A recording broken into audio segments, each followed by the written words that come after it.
If you've ever felt ignored, talked over, taken for granted, or quietly disrespected despite being kind, agreeable and helpful, this isn't bad luck, it's human nature at work. Machiavelli understood something timeless about power, approval and authority that still governs how people treat each other today. In this video, you'll learn why chasing validation weakens your presence, how respect is built through restraint, and how to reclaim psychological authority without becoming loud, aggressive, or cruel.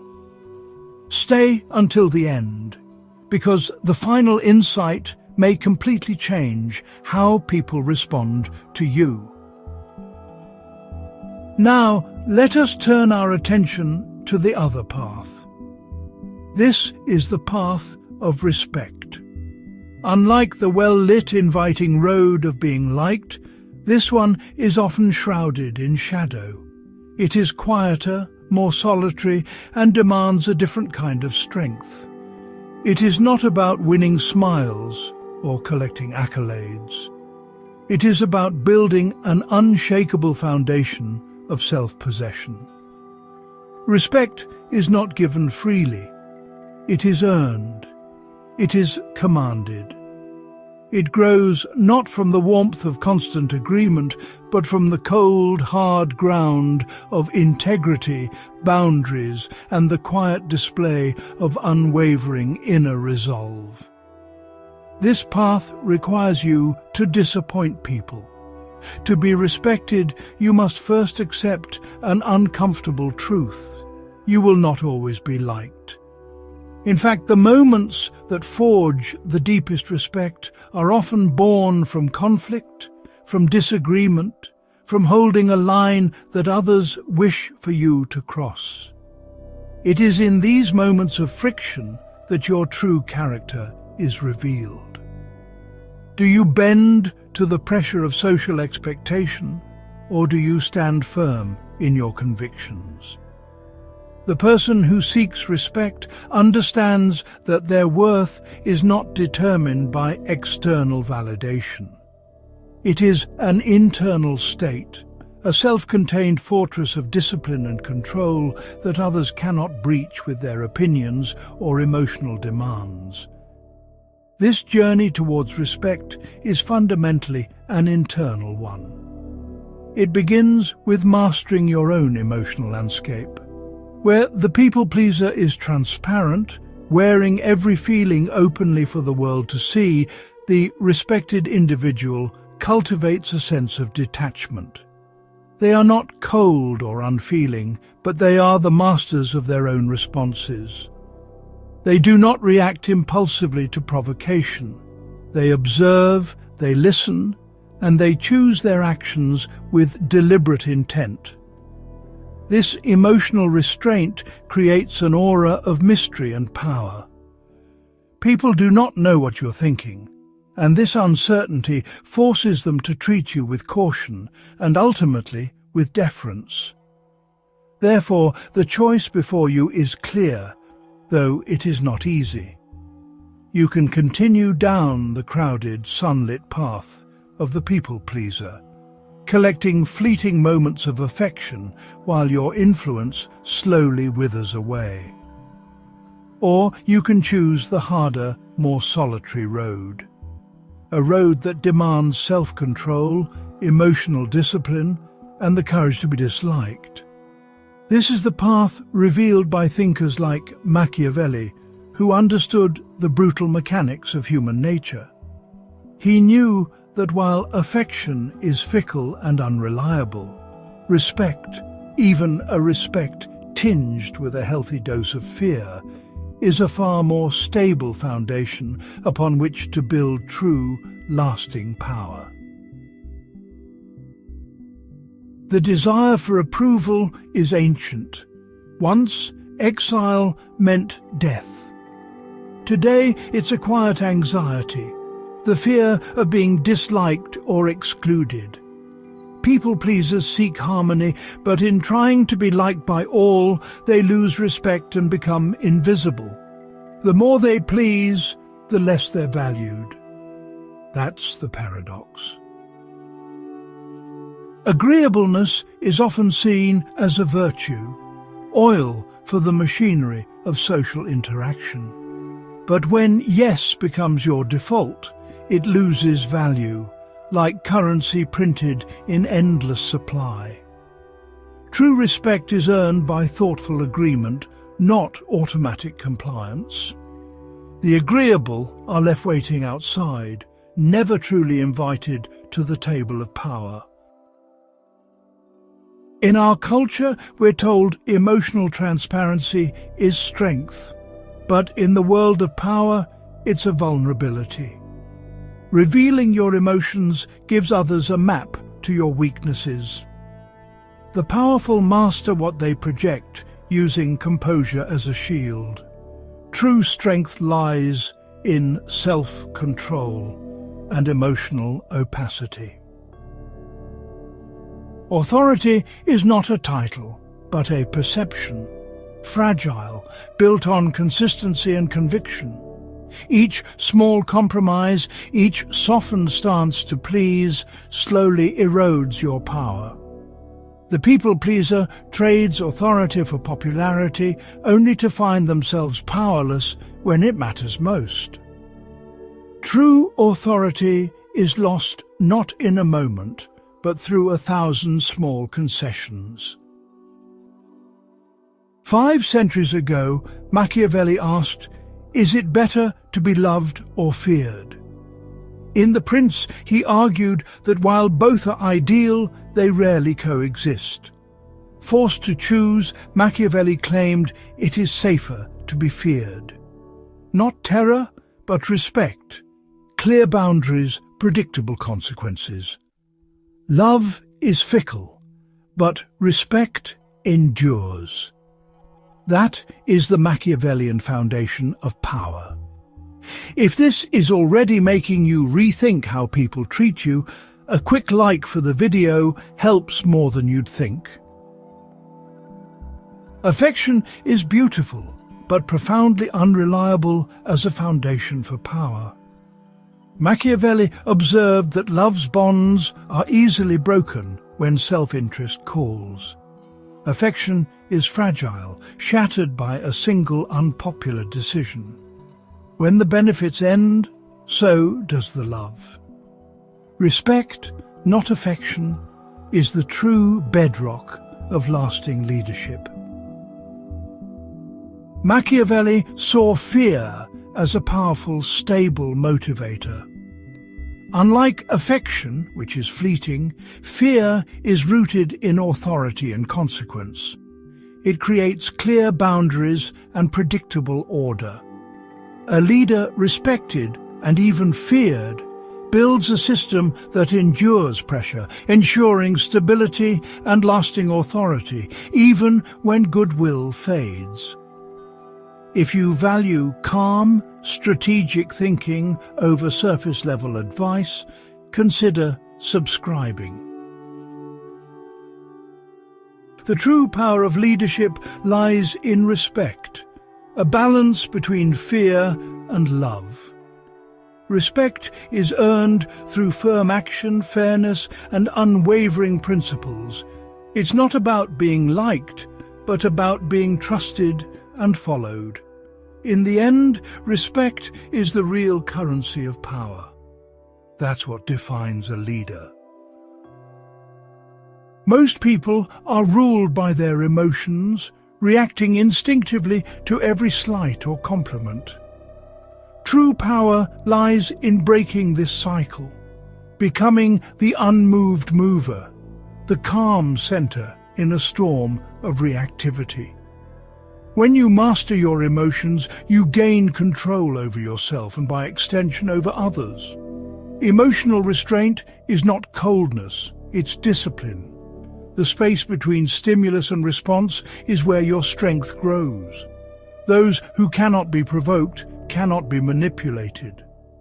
Presence is not loudness, but centeredness, a quiet authority that commands respect.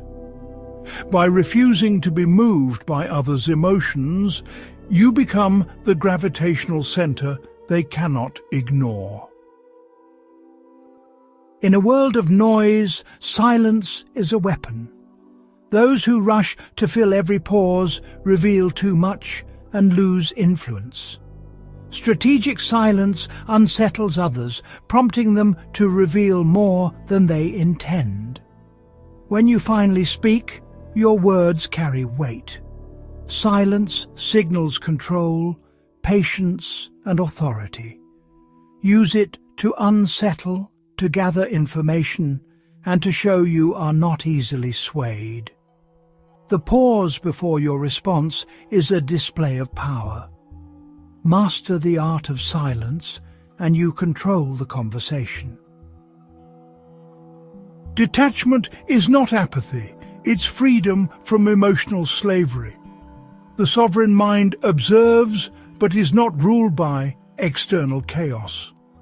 Detachment lets you see reality clearly, unclouded by ego or fear.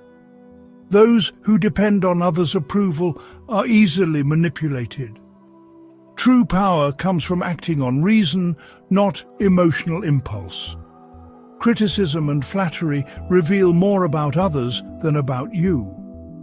Detachment enables hard decisions and long-term strategy. It is the foundation of a truly powerful mind. What's something you stopped doing once you realized it was costing you respect? Boundaries are the framework of self-respect. People pleasers fear boundaries, but without them, you invite exploitation. A boundary is not aggression. It's a declaration of value. Consistently enforced boundaries earn respect, even if they cause discomfort. Authority is built on clear, unwavering lines. Enforcement is the message. Consistency is the key. Each time you hold a boundary, you strengthen your authority. Respect for yourself is the first step to commanding respect from others. We value what is scarce. This applies to attention and validation as much as to diamonds. Those who are always available become taken for granted. Make your time and approval rare, and their value rises. Strategic scarcity shifts the power dynamic. People work to earn your regard. The people pleaser's abundance devalues their worth. The Machiavellian thinker dispenses engagement deliberately. Withhold constant validation, and others will strive to impress you. Scarcity transforms your approval into a powerful motivator. In social and professional settings, we're conditioned to answer questions immediately. But true power often lies in withholding an answer. The unanswered question creates tension, encourages self-reflection, and signals authority. By not rushing to validate, you inspire others to strive for excellence. This quiet strength is the essence of true leadership. In our hyper-connected world, constant availability is the norm. But to command respect, you must practice strategic unavailability. Take conscious control of your time. Treat it as your most valuable asset. By being less available, your presence becomes more impactful and respected. This empowers others to grow, building competence and independence around you. The withdrawal of validation is not about becoming a cold, critical, and unapproachable figure. Its power lies in its contrast. Once you have established that your approval is a scarce resource, the moments when you choose to grant it become incredibly impactful. Praise from a person who praises everyone is meaningless noise. Praise from a person who is measured, observant, and sparing with their approval is a powerful reward. It is a signal that a genuine standard of excellence has been met. This is how you use validation, not as a tool for being liked, but as a strategic instrument for shaping behavior and reinforcing excellence. The act of granting validation must be deliberate and specific. Vague, generic compliments, like "good job," have little effect. They feel automatic and impersonal. A powerful leader delivers praise that demonstrates genuine observation. Instead of "good job," they might say, "The way you handled that client's objection in the third paragraph was exceptional. It showed both foresight and diplomacy."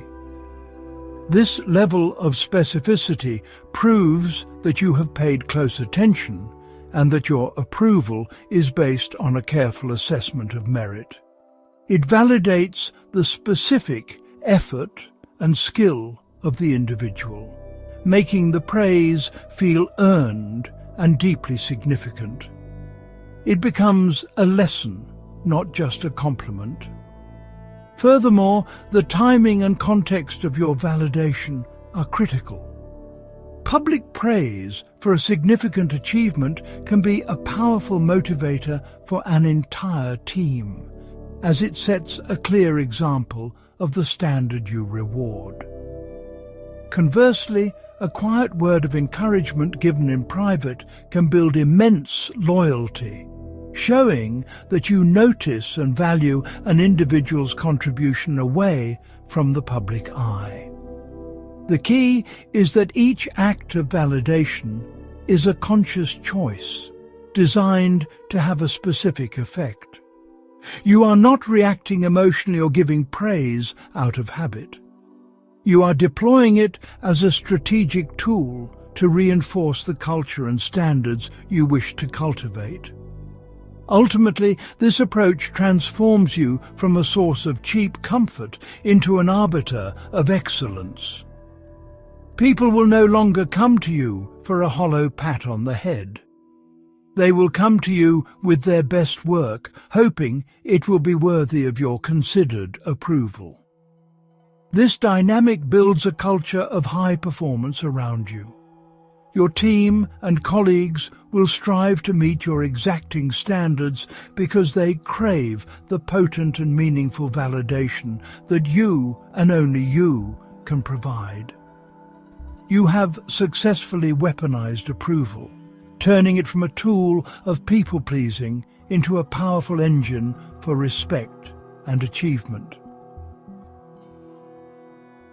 True, lasting respect is not an external prize.